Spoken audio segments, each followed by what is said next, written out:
सातुर, बहुत अरसे बाद मिले। क्या इससे भी बुरा कुछ हो सकता है? तुम मुझे देख कर तो नहीं ये कह रहे? मैं अपने स्टूडेंट्स को यही समझाता हूँ कि जब तुम मरोगे तो हमेशा अकेले ही होगे। क्या इस बेकार सपने से भी बुरा इस दुनिया में कुछ हो सकता है? तुम कहना क्या चाहते हो? मेरे ख्याल से शोको सब संभाल लेगी, लेकिन मैं इस सिचुएशन में फंसा ही क्यों? अच्छा, तो किंग ऑफ कर्सिस से लड़ना कैसा था? सुगुना पागलों की तरह ताकतवर था और उसने अभी भी अपनी पूरी ताकत इस्तेमाल नहीं की।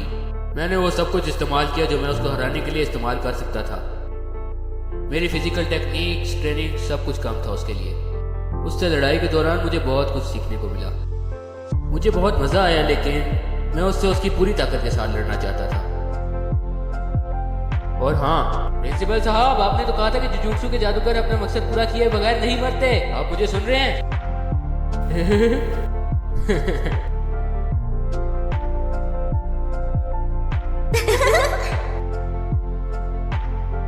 काश ये एक ख्वाब ही हो।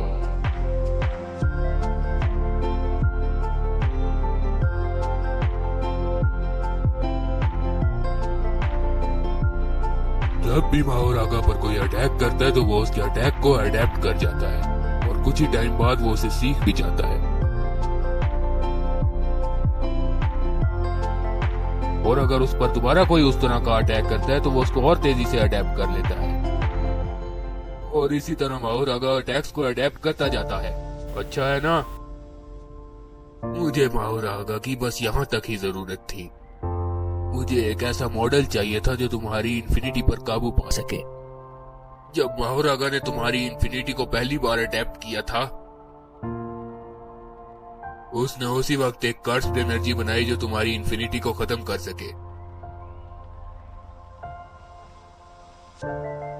ये मैं कभी नहीं कर सकता था, इस वजह से मैंने इंतजार किया। और तब तक इंतजार किया जब तक मुझे तुम्हारी इन्फिनिटी का तोड़ नहीं मिला। जब दूसरी बार अडेप्टेशन हुई तो मुझे एक ऐसी स्लैश मिली जो बाकी स्लैशेस से बिल्कुल अलग थी।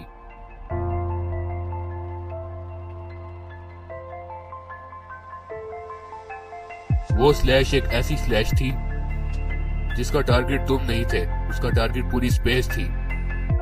ये एक ही बार तुम्हें मारने के लिए काफी था। तुम्हारे कटने के साथ साथ तुम्हारी पूरी इन्फिनिटी और उसके साथ जितनी भी स्पेसिस थी वो सब कट चुकी हैं।